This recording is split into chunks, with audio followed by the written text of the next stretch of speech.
Ainda falando sobre a religiosidade, por que ela atrapalha tanto a vida das pessoas, por que ela atrapalha tanto a sociedade, o mundo em geral, e as pessoas de chegarem a Deus, é importante você entender isso, porque todo ser humano é religioso por natureza, todo ser humano tem dentro de si uma necessidade de conectar-se com algo maior do que ele, e quando ele não conhece a Deus, então ele vai buscar preencher essa necessidade com qualquer religiosidade que se apresentar a ele.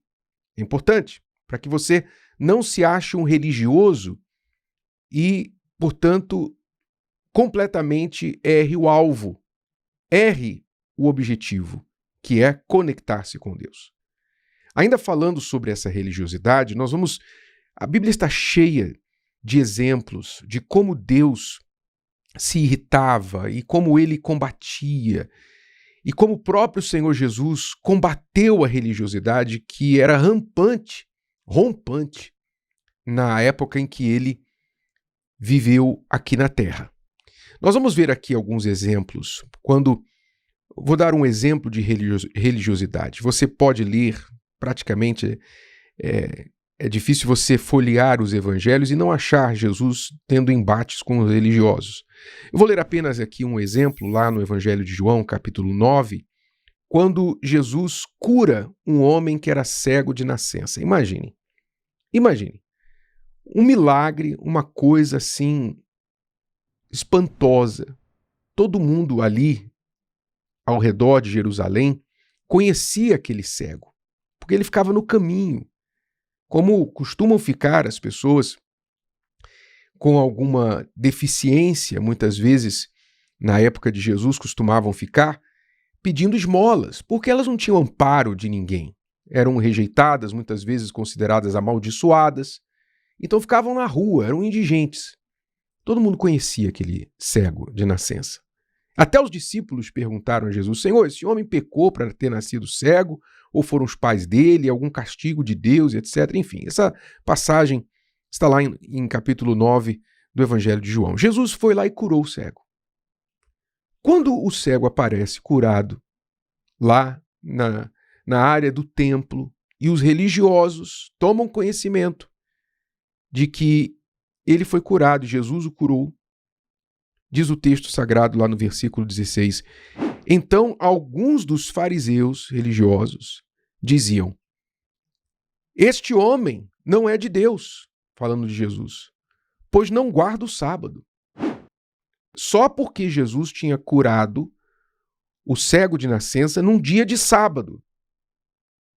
Então a religião daqueles homens os cegou, né? Porque eles eram os verdadeiros cegos, os cegou de tal forma que eles não conseguiram se alegrar nem por um momento pela cura do cego de nascença.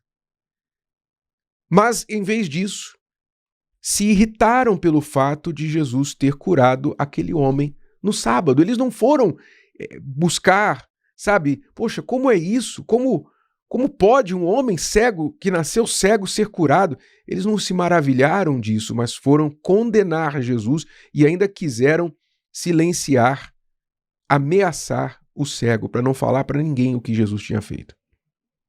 Isso é religião. Isso é religiosidade. Você entende por que Jesus foi crucificado? Porque ele representou a maior ameaça à religião na época. A religião via em Jesus o fim de si mesma. Os religiosos viam isso. Então eles pensaram: se nós não matarmos este homem, se não acabarmos com ele, o que ele está ensinando vai acabar com a gente. E nós vamos perder a nossa posição, vamos perder os nossos benefícios de Roma, vamos perder os nossos ofícios no templo. Estamos perdidos. Em outras palavras, todos nós vamos perder nossos empregos. Foi isso que eles pensaram.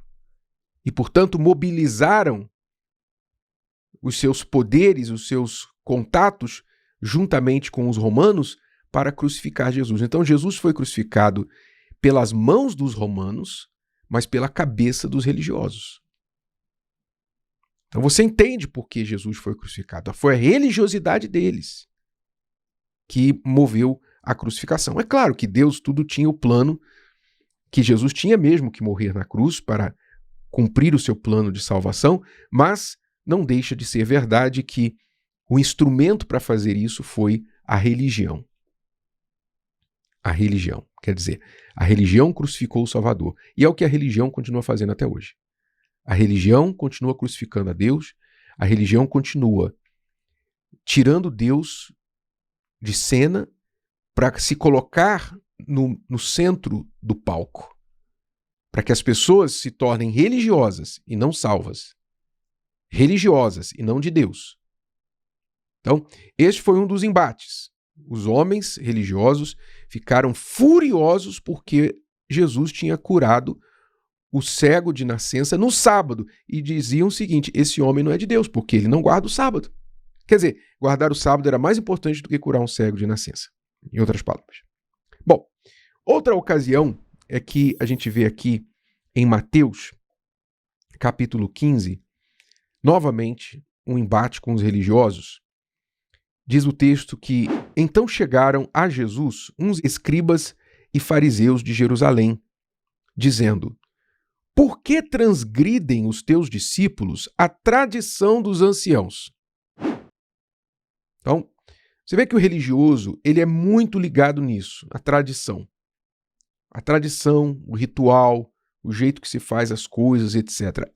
A tradição em si se torna mais importante do que Deus. A pessoa perde a visão da floresta e fica só olhando o galho da árvore, né? Não vê a floresta mais, só vê o galho da árvore. É assim que a religião faz. Então, por que os teus discípulos transgridem a tradição dos anciãos? Pois não lavam as mãos quando comem pão. Olha só, esse pessoal saiu de Jerusalém. Eu posso até imaginar, né? Eu posso imaginar que eles prepararam os seus cavalos, né, as suas carroças, as suas bolsas de viagem, saíram de Jerusalém com uma missão. Nós vamos lá na Galileia, vamos questionar, vamos abrir um inquérito para descobrir por que os discípulos desse tal de Jesus não lavam as mãos antes de comer pão. Vamos lá, a gente tem que descobrir isso. A gente tem que descobrir isso, porque isso é muito importante. Você pode imaginar? O religioso é assim, ele não mede esforços para ficar atacando pedras, atirando pedras nos outros, para ficar incomodando quem está fazendo mais e melhor do que eles. Essa é a questão. O religioso, ele sempre vai se sentir incomodado com quem está fazendo mais e melhor do que eles. Sempre. Eles saíram de Jerusalém, escribas e fariseus, foram atrás de Jesus para perguntar: por que os teus discípulos não lavam as mãos quando comem pão? Meu Deus do céu! Será que não tinha nada mais importante para eles fazerem? Será que em Jerusalém não tinha mais nada importante? Em todo Israel não tinha mais nada importante? Não tinha lá um doente para eles visitarem? Não tinha lá um mendigo para eles ajudarem, dar um prato de comida? Não tinha lá um casal com problema no casamento? Não tinha lá um perdido que precisava de salvação, de perdão? Será que não tinha? Não, tinha, claro. Claro que tinha. Jerusalém estava perdida. Espiritualmente, Israel, na época de Jesus, estava perdido completamente. A população estava perdida espiritualmente.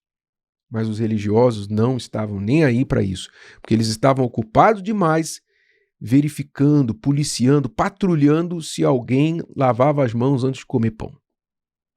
Isso, meu amigo e minha amiga, é religião. Isso é religiosidade. Que não só afasta as pessoas de Deus, mas como irrita a Deus. Irrita, sabe por quê?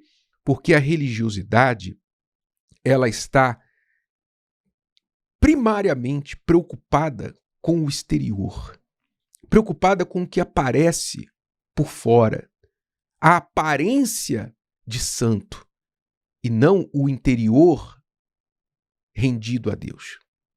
É isso que irrita a Deus, porque a religiosidade, ela serve como uma máscara, literalmente uma máscara, uma fantasia, uma fantasia para a pessoa religiosa se esconder por trás dela e por trás daquela fantasia religiosa fazer o que quiser e que bem entender. Por quê? Porque ela já cumpriu as suas obrigações com a sua religião.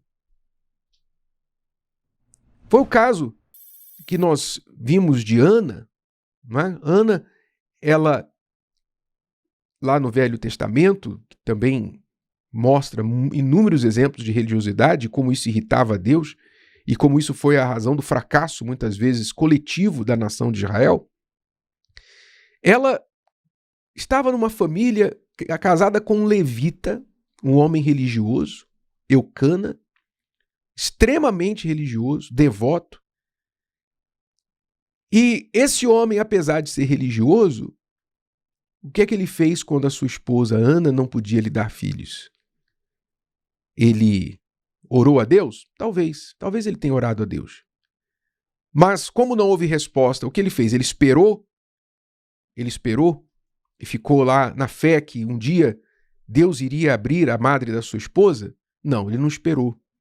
Ele precisava resolver o problema dele. Então o que ele fez? Ele foi e cedeu a um costume da época, que era: se a minha mulher não pode me dar filhos, então eu tomo uma segunda mulher, ela vai me dar filhos. E tomou uma segunda mulher. E essa segunda mulher, que também era religiosa, a Bíblia fala, que subia ao templo todo ano com o seu marido, ela ficava irritando Ana, provocando Ana. Quer dizer, ia lá no templo, cumpria suas obrigações e em casa ficava espetando Ana, como se não fosse suficiente o fato de ela não dar filhos. Penina ficava irritando Ana, dizendo: olha, tá vendo? Mais um que eu dei, mais um filho que eu dei para o seu marido. E você aí, essa mulher seca, essa mulher que não serve para nada. Quer dizer, uma mulher religiosa que tinha a podridão dentro dela. Como um homem religioso que não era mau. Não era mau. Eucana não era um mau marido. Não há indicação de que ele era um mau marido, salvo pelo fato de ter tomado a segunda esposa. Um tanto egoísta, né? Mas religioso, e a sua religiosidade não resolveu o seu problema. Porque não resolve. A fé religiosa, na hora que você precisa, é como uma arma que não tem bala na agulha. Você puxa o gatilho e só ouve um clique. Não sai tiro nenhum. Assim é a religiosidade da pessoa. Na hora que ela precisa da fé de verdade, de um milagre, não sai nada. Porque religiosidade não agrada, apenas irrita a Deus. Então a pergunta que todos nós temos que fazer é: sou eu um religioso, um mero mantenedor de tradições, seguidor de tradições, ou eu tenho procurado viver a fé pura, inteligente e verdadeira que agrada a Deus? Se o vídeo de hoje te ajudou, você conhece alguém que vai ser ajudado por essa mensagem, passe adiante. E se você ainda não inscreveu aqui no canal, inscreva-se agora. Até a próxima.